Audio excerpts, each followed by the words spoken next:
औज़ुबिल्लाहिमिनश्शैतानिर्रजीम बिस्मिल्लाहिर्रहमानिर्रहीम। मैं हूँ गौहर सियाल और अल्लाह ताला से दुआ है अल्लाह ताला हमें सच सुनने, सच कहने और सच बोलने की तौफीक अता फरमाए। आज के टॉप रनडाउन जो हमारे पास आज के प्रोग्राम में शामिल किया है, वो सबसे पहली अहम खबर ये है कि जो आज सुप्रीम कोर्ट ऑफ पाकिस्तान का एक अहम फैसला आ चुका है और फैसले की रोशनी में 70 सफ़हात के ऊपर मुश्तमिल ये फैसला सुनाया गया है, जिसमें 13 रुकनी bench supreme court of Pakistan ने ये फैसला सुनाया और पीटीआई की मखसूस नशिस्तों के हवाले से इलेक्शन कमीशन ऑफ पाकिस्तान को डायरेक्शन जारी किया है कि वो इस फैसले के ऊपर अमल दरामद कराए। इस हवाले से जो इलेक्शन कमीशन है उसके पास ऑलरेडी ही सुप्रीम जो पार्लियामेंट हाउस है, जिसमें स्पीकर कौमी असम्बली अयाज सादिक साहब का एक फैसला आ चुका है कि पार्लियामेंट में पाकिस्तान तहरीक इंसाफ का वजूद ही ख़त्म कर दिया गया है। इसके अलावा तोशाखाना 2 में इमरान खान के ऊपर फ़र्द जुर्म की ऐद की जा रही है। इस हवाले से बहुत से खदशात ज़ाहिर किए जा रहे हैं कि हो सकता है बुशरा बीबी और इमरान खान को एक और नए केस में सज़ा सुनाई जाए।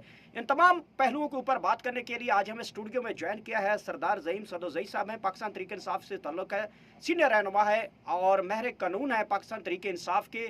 जनाब ज़ियाउल्लाह खान एडवोकेट साहब, दोनों का शुक्रिया अदा करता हूँ। सबसे पहले ज़ियाउल्लाह एडवोकेट साहब आपकी तरफ चलते हैं। ज़ियाउल्लाह एडवोकेट साहब, ये बताइएगा, ये जो 70 सफ़हात के ऊपर मुश्तमिल फैसला है, इसमें एक चीज़ तो बड़ी वाज़ेह क्लियर हो गई है कि 8 फरवरी 2024 का जो इलेक्शन हुआ है वो कलअदम होने जा रहा है। सुप्रीम कोर्ट के पास आपकी दरख्वास्त पहले ही मौजूद है, जो कि काजी फाइज ईसा साहब उसकी समाअत मुकर्रर नहीं कर रहे और सुप्रीम कोर्ट के 13 जजेस ने इस डायरेक्शन को क्लियर कर दिया है कि 8 फरवरी 2024 का इलेक्शन जो है वो फ्रॉड, बददयानत और चीफ इलेक्शन कमीशन और उसके चारों मेंबरान शफाफ इलेक्शन कराने में नाकाम रहे और इस कुर्सी पे ऊपर बैठाने के वो अब मजाज नहीं रहे। कानूनी पहलू बताइएगा कि सुप्रीम कोर्ट ने तो एडवांस में फैसला सुना दिया कि चीफ इलेक्शन कमीशन बददयानत शख्स ठहराया गया। देखें जी, एडवांस में नहीं है। मैं आपको एक चीज़ बताता चलूं कि चिराग जब बुझने वाला होता है ना तो आखिर में टिमटिमाता है। इस टाइम पे हुकूमत वक्त और काजी फाइज ईसा साहब का जो गठजोड़ है वो आखिरी वक्त में टिमटिमा रहा है और बहुत जल्द बुझने वाला है, आपको नज़र आएगा। उसमें इलेक्शन कमीशन का भी भरपूर किरदार है। आज के फैसले से एक चीज़ आपको वाज़ेह हो गई होगी कि लियाकत चट्ठा की जो बातें थीं या जो प्रेस कॉन्फ्रेंस थी वो सच साबित हुई। वो यही तो कह रहा था कि इलेक्शन कमीशन बदनीयत है, इलेक्शन कमीशन ने मेलाफॉल्डी के चट्टा साहब ने इसी चीफ जस्टिस ऑफ पाकिस्तान के ऊपर भी उंगलियां खड़ी की हैं। आज चीफ जस्टिस ने अपने फैसले में खुद लिखा है कि इलेक्शन कमीशन जिम्मेदार है। देखें जी, यही चीज़ तो बताने वाली है ना कि काजी फाइज ईसा साहब ने अपने मर्ज़ी के 2-4 सहाफ़ियों को बुला के ये जो बाहर म्यूज़ियम बन रहा है सुप्रीम कोर्ट के बाहर, जिसे लोग आइन का मकबरा भी कहते हैं, तो उसके सामने खड़े होकर उन्होंने ये कहा था कि लियाकत चट्ठा झूठ बोल रहा है, इल्ज़ाम लगा रहा है। ओ भाई, आपने कहाँ इन्वेस्टिगेशन कराई थी, कहाँ इंक्वायरी कराई थी जो आपने उसको खड़े खड़े ही झूठा साबित कर दिया? आप बुलवाते, तफसीलात लेते, से सबूत मांगते, इन्वेस्टिगेशन करते, इंक्वायरी कराते और उसके बाद अगर वो झूठा होता तो आवाम के सामने झूठा साबित कर देते। अगर वो सच्चा होता तो आपके गले ही पड़ना था और डेफिनेटली वो सच्चा था, वो ठीक कह रहा था। क्योंकि ये सारी बातें आपको आज के तफसीली फ़ैसले में वाज़ेह नज़र आ गई होंगी। उसमें इलेक्शन कमीशन की बदनीयती भी वाज़ेह हो गई है। उसमें काजी साहब का जो बल्ले के निशान वाला फ़ैसला था उसके हवाले से भी उन्होंने वाज़ेह अल्फाज में जितना भी बता दिया, इतना भी काफ़ी है समझने वालों के लिए। ठीक है उसके जी साहब, फैसला आपके हक में आया। 13 रुकनी बेंच जो है उसने फैसला सुनाया और उसमें 8 जजेस ने आपके हक में फैसला किया और 13 जजेस ने इस इलेक्शन को अपने अल्फाज में, ढके छुपे अल्फाज में, इस इलेक्शन को कलअदम करार दिया है। पाकिस्तान तहरीक इंसाफ इससे पहले अपनी दरख्वास्त भी लगा चुकी है। जो सुप्रीम कोर्ट ऑफ पाकिस्तान है, काजी साहब उसको फिक्स नहीं कर रहे सुनने के हवाले से। कल आपका जो एक जो इलेक्शन कमीशन है उसके ऊपर जो है वो फैसला सुनाने लगा है, जो कल आज जो जारी किया गया है। तो अगर इलेक्शन कमीशन ऑफ पाकिस्तान आपको मखसूस नशिस्तें नहीं देता जो कि बाकी दीगर जमातों को मिल गई हैं, तो पाकिस्तान तहरीक इंसाफ इसके ऊपर रद्द-ए-अमल क्या करने जा रही है? बिस्मिल्लाहिर्रहमानिर्रहीम। बिल्कुल जिस तरह आपने ये फरमाया और तो जो कल फैसला आने वाला है, अगर खुदा न खास्ता ये फैसला अगर ये फिर सुप्रीम कोर्ट के हुक्म की ये हुक्मदुली करते हैं इलेक्शन कमीशन जो हमारा इस वक्त है, तो मैं समझता हूँ कि हमारे ये लीगल कानूनदान भी मौजूद हैं। इन पे जो है वो सुप्रीम कोर्ट का बिल्कुल सुप्रीम कोर्ट की तरफ से नाइली की दरख्वास्त हमें हमारी पार्टी को दायर करनी चाहिए और इसको हमें नाइल करवाना चाहिए। और उसके बाद हम समझते हैं कि अगर सुप्रीम कोर्ट ने तकरीबन मेरे ख्याल में 8 रुकनी ये बेंच था जिसने फैसला सुनाया, 13 रुकनी बेंच, सॉरी 13 रुकनी, तो इसके बाद कोई हवाम रहता नहीं है, इलेक्शन कमीशन के पास कोई जवाब नहीं रहता है कि वो लेकिन 13 रुकनी बेंच ने ऑलरेडी ही उससे इस्तीफे का मुतालबा कर लिया। तो क्या आप सिंगल साइड से होते हुए सुप्रीम कोर्ट ऑफ पाकिस्तान को अपने ही फैसले के ऊपर अमल दरामद करवाने के लिए कहेंगे कि इलेक्शन फ्रॉड था, इलेक्शन झूठ था, इलेक्शन में धांधली बनाई गई, इलेक्शन में फॉर्म 47 बनाया गया, फॉर्म 45 बनाया गया, अवामी जो मैंडेट है उसको चुराया गया? और इस हवाले से जो चीफ जस्टिस ने लिटरली जो एक अहम केस में रिमार्क्स देते उन्होंने कहा है कि जी फॉर्म 47 और 45 की कोई वैल्यू नहीं है, जब डब्बे खुलेंगे तो सबको पता चल जाएगा कि कौन किया है। तो इसका आपका क्या मतलब है कि काजी साहब तो कह रहे हैं कि डब्बे भी खोलेंगे तो कोई इशू नहीं, फॉर्म 45 और 47 की कोई वैल्यू नहीं है, वो तो कह रहे हैं कि आओ डब्बे खोलो। देखें, जो आप बात कर रहे हैं 25 करोड़ आवाम के यहाँ इलेक्शन हुआ है और इलेक्शन में बिल्कुल इसमें कोई दूसरी राय नहीं है कि लोगों ने, आवाम ने पीटीआई पाकिस्तान तहरीक इंसाफ को वोट दिया है और ये साबित भी हो चुका। उस दिन रात तकरीबन 12 बजे तक तकरीबन पीटीआई हर तरफ से जीत रही थी। तो काजी साहब का ये कहना कि 45 और 47 में फ़र्क नहीं है, ये ऐसा ही है कि दिन और रात को वो एक ही तरजीह दे रहे हैं और वो वही बात है कि दूध की रखवाली बिल्ली को बैठा दिया जाए। तो उनकी बातें तो हम सुनकर तकरीबन आजिज़ आ चुके हैं। हम अभी उनसे यही रिक्वेस्ट करते हैं कि आपकी जो आखिरी उम्र है, इसके जो चंद दिन हैं, ये दिन गुजार के आप इस 25 करोड़ आवाम पे रहम खा जाएं। और जो इलेक्शन हुआ है वो इलेक्शन बिल्कुल दुरुस्त हुआ था, लेकिन उसके ऊपर डाका डाला गया है और डाका डाला है तकरीबन इलेक्शन कमीशन। और जिस तरीके से इलेक्शन कमीशन में जो चट्टा साहब ने कहा था कि ये काजी साहब भी उन्होंने बिल्कुल कैटेगोरिकल ये बताया था कि ये भी इसमें शामिल हैं और ये एक बंदे की वारदात नहीं है, ये तकरीबन 3 बंदों ने मिल के ये वारदात डालकर फॉर्म 47 बनाया है, ना कि बल्कि ये डब्बों में वोट तकरीबन 99% पाकिस्तान तहरीक इंसाफ है। आज भी अगर आप कोई जिस तरह आपको लगता है कि जो डब्बे अब काजी साहब खुलवाने जा रहे हैं उसमें तो डबल स्टैंपिंग हुई होगी, वो तो बहुत मुस्तरद होंगे। लिटरली हमने देखा 3 सीटों के ऊपर पाकिस्तान तहरीक इंसाफ के डब्बे खोले, उसमें हार चुकी। देखें, वो तो मेरे ख्याल में ज़मीनी में हुआ ना ज़्यादातर इस तरीके से। जो साहब पहले इलेक्शन हुए उसमें इस तरह का कोई नहीं, ज़मीनी इलेक्शन की बात ही नहीं हो रही। जो जनरल इलेक्शन हुआ है 2024 वाला, उसके भी कुछ ये गुजरांवाला जो गुजरांवाला खुला है, रहीमिया खान वाला खुला है, दीगर 2-3 जो आपके जो हल्के खुले हैं उसमें आपको मालूम नहीं हो रहा कि डबल स्टैंप हुई है। देखें, जिन्होंने रात को ये इस इलेक्शन को ही बिल्कुल चेंज कर दिया, उनके लिए अभी ये इतना वक्फा डाल के अगर ये काम करना, डब्बे भरना या वोट बैंक बराबर करना, उनके लिए कोई ये बड़ी बात नहीं है। इसमें यह साबित हो चुका, दुनिया ने देख लिया है कि उस वक्त इन्होंने रिजल्ट रोके और पाकिस्तान तहरीक इंसाफ वाज़ेह अक्सरियत से जीती हुई। अब उस बात को भी छोड़ दें। उसके बाद ये जो गन पॉइंट पे जो हमारे MP MNA लेके जा रहे हैं, जिस तरह इन्होंने अभी पिछले दिनों में तरमीम पास करनी थी, इन्होंने जिस तरह उनको एक किस्म का हिरासत में ले लिया है। अब इससे बड़ी इनकी बदनीति और क्या हो सकती है? इससे बड़ी इनकी अब जिस तरीके से भी हम इसकी मजम्मत कर रहे हैं कम है, और आप कह रहे हैं कि ये दोबारा भी वो डब्बे खोलने जा रहे हैं। मैं पाकिस्तान तहरीक इंसाफ और हम हैज़ ए अवाम, हम सिर्फ इतनी इल्तिजा करते हैं, काजी साहब आपका टाइम पूरा हो गया है, आप इस मुल्क को दूसरे चीफ जस्टिस को आने दें और इस मुल्क का सिस्टम चलने दें। ज़ियाउल एडवोकेट साहब, 6 महीने में अंदर जो कानूनी पॉइंट ऑफ व्यू है उसके मुताबिक ये है कि जिन हलकों के ऊपर आप लोगों को इतराज़ है उसके अंदर 6 महीनों के अंदर डिसीजन होने लगा। 8 महीने होने वाले हैं गालबन इस इलेक्शन को, तो 6 महीने वाला टेन्योर तो ख़त्म हो गया। अब 6 महीने के अंदर इलेक्शन कमीशन ने या ट्रिब्यूनल ने उन केसेस का फैसला सुनाना होता है। तो अब तो इतने टाइम गुजर गया, अब वो कानूनी तौर पे तो मुस्लिम लीग नून को सेफ्टी मिल चुकी है। फरमा रहे हैं हम इस चीज़ के अगेंस्ट सुप्रीम कोर्ट भी जा रहे हैं, आपको नज़र आएगा। उसमें इशू ये है कि अगर आपके इस्लामाबाद हाई कोर्ट के चीफ जस्टिस आमिर फारूक साहब एक केस को तकरीबन 2.5 माह के करीब रोक के रखेंगे, प्रोसीडिंग ही नहीं होने देंगे, तो वो ट्रिब्यूनल 6 महीने में कैसे फैसला करेगा? मैं इल्तजा करूँगा अपने chief justice Islamabad high court Aamir Farooq साहब से कि आप इस तरह के फैसले देना बंद कर दें ताकि लोगों का एतमाद आप पे बढ़े। एक चीज़।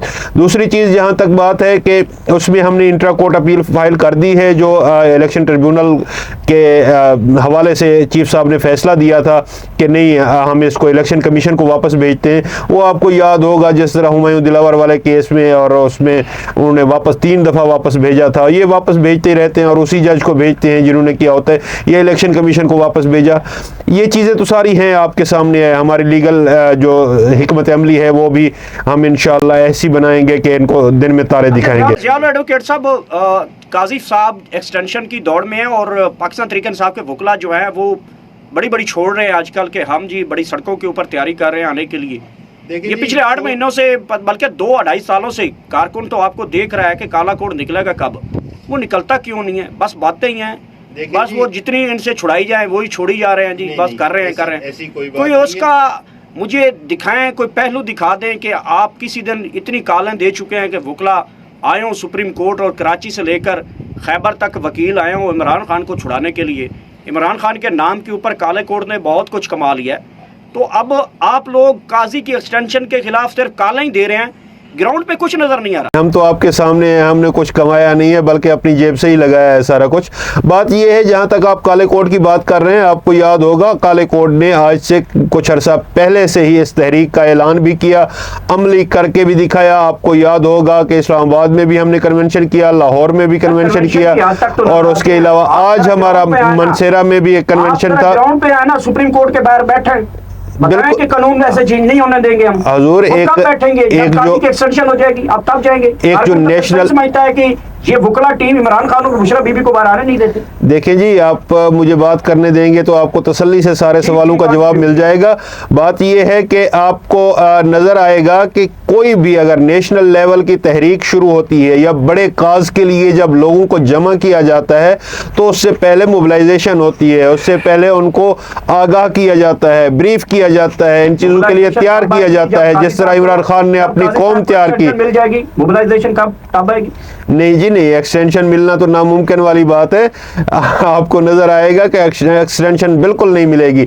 ये इस तरह का गठजोड़ बना के कुछ साजिशी गेम खेलना चाह रहे थे कि जिस तरह परसों स्पीकर अयाज सादिक साहब ने कौमी असम्बली के हवाले से कह दिया कि पीटीआई की कोई भी नशिस्त नहीं है, और फिर उसको इलेक्शन कमीशन से नोटिफाई कराना चाह रहे थे। इस दौरान ये पहले फैसला तो आया हुआ था लेकिन तफसीली फैसला भी आज आपके सामने आ गया है।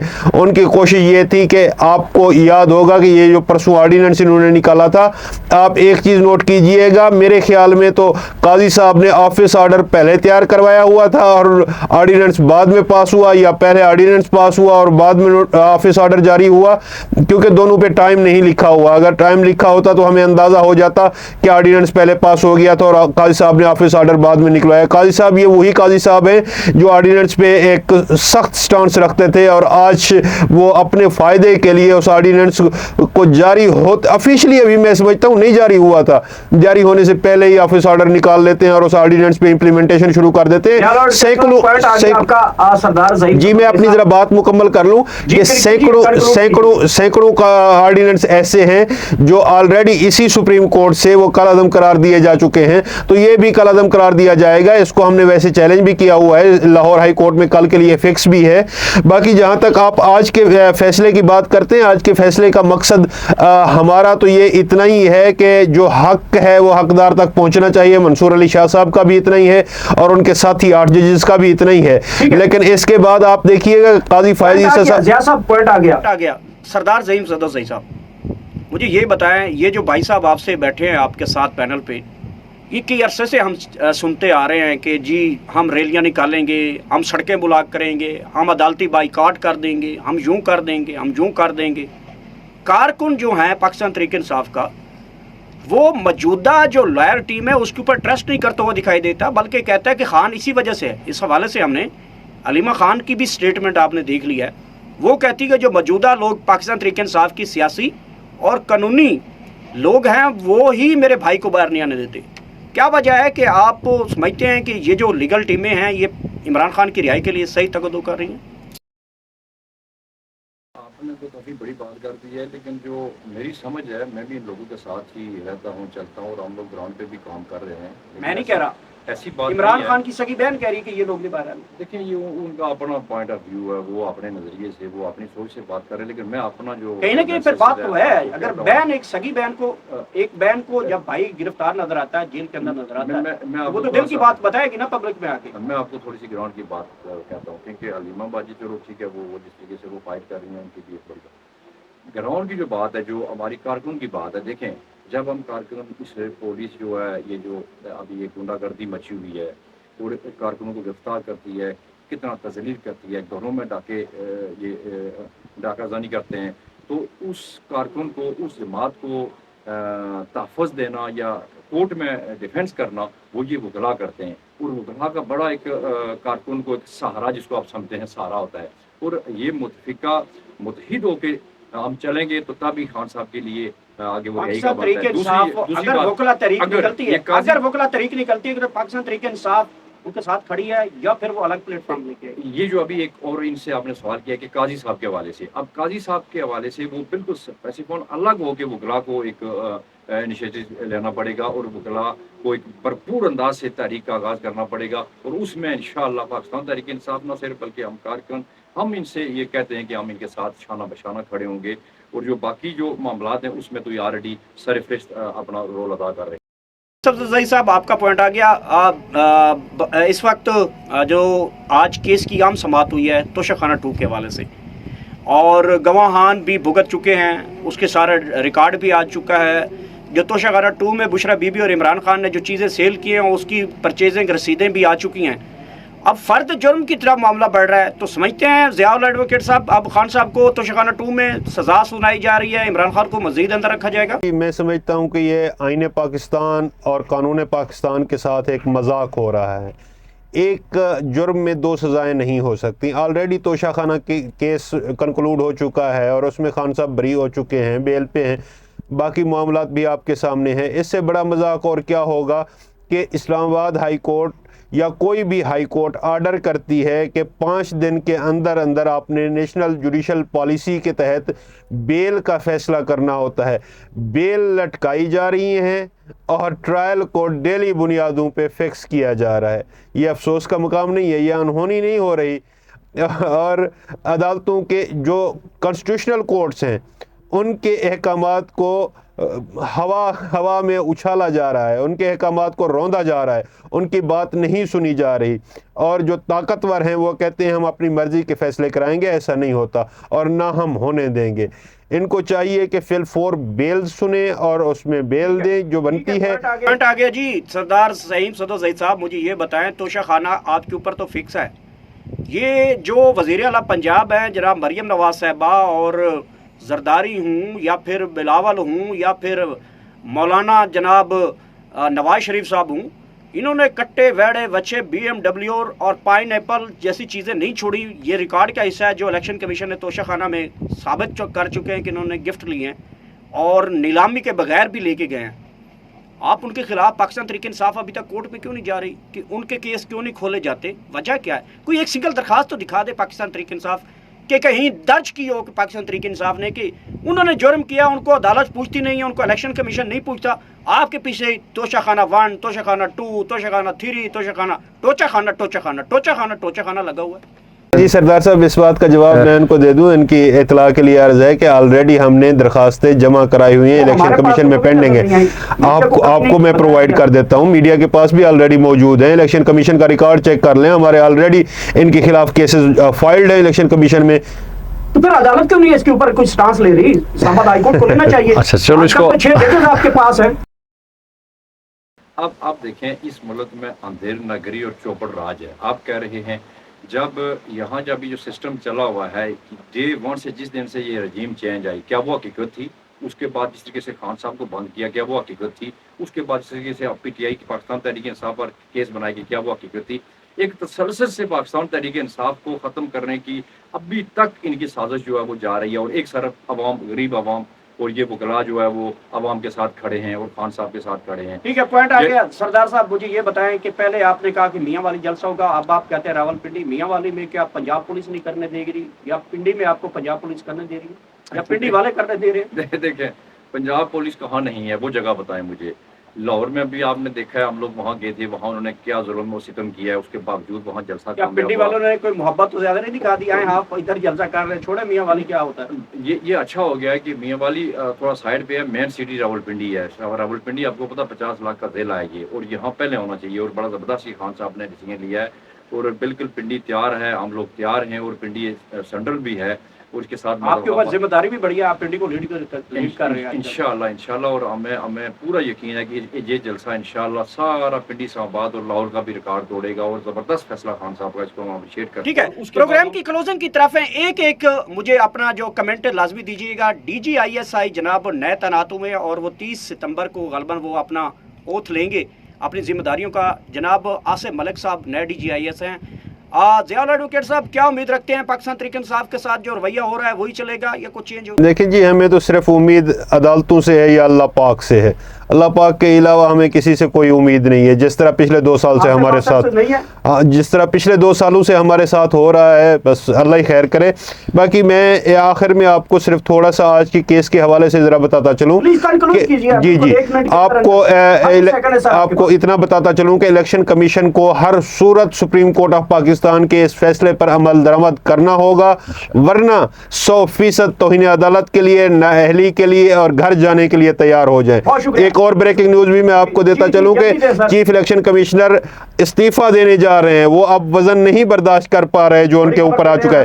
एक और चीज भी आपके सामने शेयर करनी है कि मंसूर अली शाह साहब ने आज जो एक खत लिखा है कमेटी को, वो जरा आप पढ़िएगा। बहुत ही मैं समझता हूं इन लोगों के लिए जो साजिशी टोला था बहुत ही खतरनाक है कि मुनीब अख्तर साहब को जिस तरह उन्होंने आउट किया था। अपना सरदार ज़ैन सदुज़ई साहब, आप तो आसिम हो गए हैं 2, आपको नया आसिम पसंद है? देखें, ये तो वक्त बताएगा। हम दुआ करते हैं कि ये अगर चेहरा बदला है, नाम बदला है, तो इसके मुताबिक सिस्टम भी बदल जाए और अल्लाह करे, हम दुआ गो हैं कि इस मुल्क के लिए ये लोग कुछ करें। यही दुआ हमारी, इसी उम्मीद पे हैं और हमें अल्लाह पे यकीन है कि हम सच के रास्ते पे हैं और इंशाअल्लाह हम फतह हासिल करके ही दम लेंगे। बहुत बहुत शुक्रिया। प्रोग्राम के आखिर में सिर्फ इतनी बात करना चाहता हूं कि सुप्रीम कोर्ट एक आईनी इदारा है और पाकिस्तान का सबसे बड़ा आईनी इदारा है, कानूनी और आईनी इदारा है। इस हवाले से पार्लियामेंट हाउस जो है उसका भी एक तकरीम है, वो भी एक आईनी और कानून साजी का एक बहुत बड़ा इदारा है। अब पार्लियामेंट हाउस में पाकिस्तान तहरीक इंसाफ को ख़त्म शुद्ध करार दिया गया है और पाकिस्तान ग्राउंड पे तहरीक इंसाफ मौजूद भी है। अब कल क्या election commission of Pakistan supreme court के फैसले के ऊपर अमल दरामद करता है या फिर जो पार्लियामेंट से उनको हुक्मनामा मिल चुका है कि पाकिस्तान तहरीक इंसाफ का वजूद ही ख़त्म हो गया, इसके ऊपर आईनी तौर पर मुझे जहाँ तक एक छोटा सा अदना सा जिन चीज़ों को जानता हूँ वो ये है कि किसी भी फैसला जो माना जाता है वो सिर्फ सुप्रीम कोर्ट ऑफ पाकिस्तान का फैसला माना जाता है। तो एक नया अबहाम, नया कानून, नई जो सियासी आईनी मुआशी बहरान जो हैं वो सर उठा रहे हैं। इन तमाम चीज़ों का हल क्या है ये आप भी सोचें, मैं भी सोचता हूँ। प्रोग्राम का वक्त ख़त्म हो जाता है। आखिर में अल्लाह पाक आप सबको इतनी ज़्यादा खुशियाँ दे कि वो खुशियाँ तकसीम